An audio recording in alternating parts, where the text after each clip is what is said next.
Hey, what's going on YouTube? Thank you for joining me for a very special episode of Living Room Leadership. This is my 30th birthday episode, which is falling on a Thursday.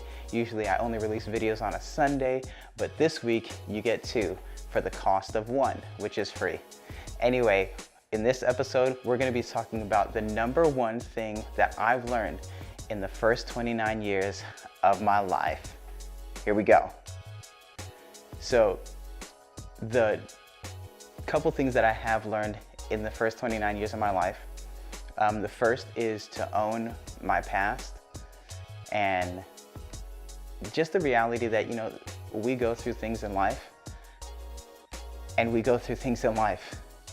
I think we just need to accept the fact that we go through things in life.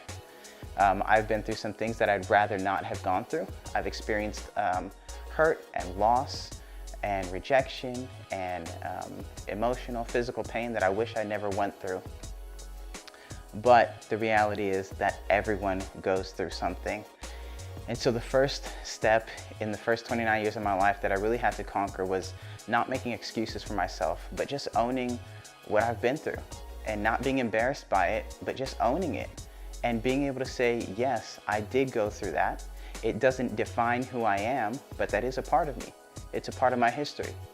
And so one of those things, I used to be kind of embarrassed or shy to talk about financially how my family grew up. And we grew up, it was 5 of us, my parents and my 2 brothers and me. And then I have an older sister that lived in California. But we were living in Hawaii at the time. And if you know anything about Hawaii in the 90s and early 2000s, it was known as the ice capital of the world. And ice is a drug called crystal meth. And there were many people addicted to that drug. And that drug absolutely hurt my family. It caused a lot of pain in my family. It caused a lot of financial difficulty in my family. And so I usually don't like talking about it, but I had to learn how to own what I went through. And so my family was always on welfare. We always had food stamps. We were always at the food drives. We were at the food banks. I'm talking, when you're in elementary school and they have the canned food drive, and the class who donates the most amount of cans gets a pizza party. I was the kid on the other side of that food drive eating the food that you brought. And so I was eating the Raisin Bran cereal that you would donate. I was eating the fruit cocktail in the can. I was eating all of the Vienna sausage. I was drinking the powdered milk, which is disgusting. All of that. And I would say I didn't get over that almost embarrassed feeling until maybe the last 7-8 years, when I realized that, hey, we all go through stuff and I just need to learn how to own what I went through.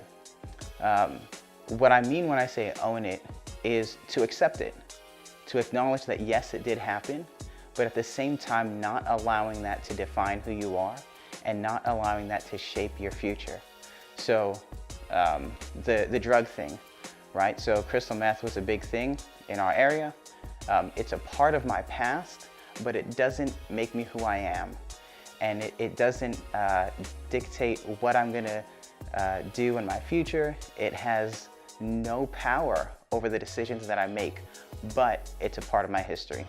So I think one of those things that I learned in the first 29 years of my life is just owning my past. And the person who helped me really to own my past is my wife, Mercy. We've been together for 10 years now. We started dating when I was 20. Yeah, started dating when I was 20, 2008. We got married when we were 24 and 22, and now we're 30 and 28. But she helped because she likes to ask questions, and she doesn't mind asking those questions. And it was actually good that she asked those questions because I needed to talk about it. I think if I didn't talk about it when I did, that it would still almost keep me from accomplishing things that I want to accomplish today and in the future. And so one big thing that I learned, own your past. Another thing that I learned is to own your present, to own what you're responsible for today.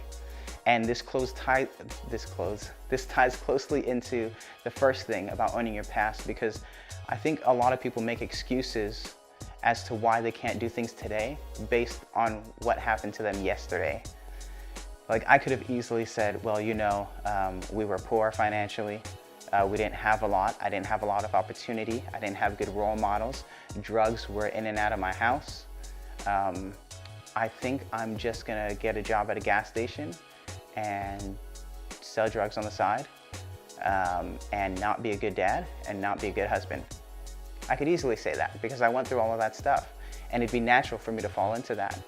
But again, your past does not dictate your future.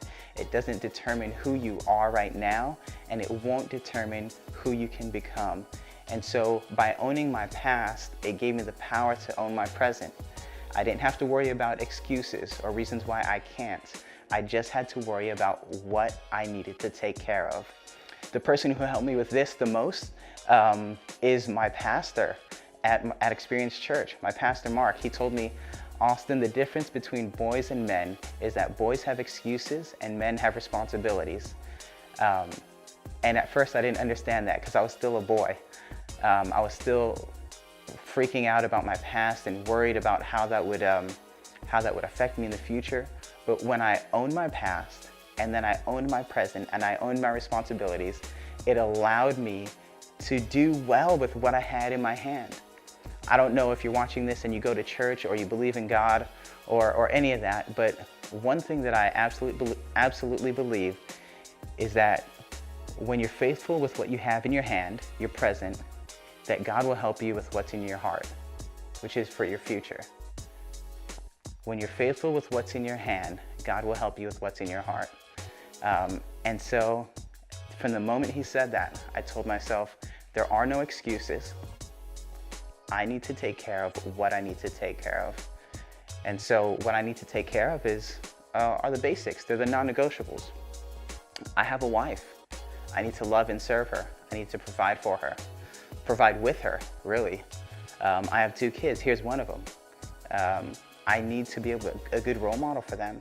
I need to set a good example for them. I can't not set a good example for them because I'm so caught up in my past. I have things today that need my attention. But if I let things from yesterday keep me from taking care of what I need to take care of today, I'll never get to where I need to get to tomorrow. And that brings me to the last one, which is own your future. You have the power to decide. You have the power to choose where you want to end up. If you're in America, we have so many opportunities, and we are so lucky to live in a country where you can literally do whatever you want. Now, I want to be sensitive to those who might not be in a position who think they can do whatever they want. I remember I felt like that. 13 years old, I remember the lights cutting out. I remember we ate some weird stuff. When you don't have a lot to eat, you just eat whatever. We ate some weird stuff, and I remember feeling hopeless. Like I would never get out of that position. I could never live a life that I wanted to live where I felt fulfilled. But I was wrong. Listen, if you're watching this and you feel stuck, you have the power to choose. You can make the decisions. You are in charge of your future. And maybe you're just not aware of opportunities, or maybe you're not aware of resources that are available to you, but they are there and they are out there. And so I had to own my future and own what I wanted to do with my life. I didn't want to work at a dead-end job. I didn't want to do something that was unfulfilling and didn't count or didn't matter. I wanted to make a difference, and I want to leave a lasting impact through generations, not just for me, but for my kids and for their friends and for their kids. And I want to do something that lasts and do something that matters. And I have the power to make those decisions in my life. But I can't do that if I don't own my past and I don't own my present. I'll never feel empowered to own my future. All those 3 steps fall into this one topic. This is the number one thing that I learned in the first 29 years of my life, is that you can't do life alone. You have to do life around people who encourage you. You have to do life around people who cheer you on. You have to do life around people who will call you out when you need to be called out. But you have to do life with people, and people that believe in you. If my wife never brought up my past, and my pastor never brought up me being responsible for it today, I would never be in this position to where now I can invest into my future. That is the biggest thing that I learned in the first 29 years of my life. You have to do life together with people. So again, the first 3 steps: own your past, own your present, and own your future. And all in all, it comes down to living life with people. I hope that helped you and encouraged you this Thursday for my 30th birthday episode. Check us out Sunday night. We have a great video coming out on Living Room Leadership featuring my beautiful wife, Mercy. Other than that, if you haven't hit the subscribe button, I know I say it all the time, but it does really help me. And if you think that these videos can help someone that you know, go ahead and tag them, share them to their pages, and let's just take steps towards building leaders in everyone around us. Thank you again, Living Room Leadership, helping to discover you, the leader. Have a great weekend.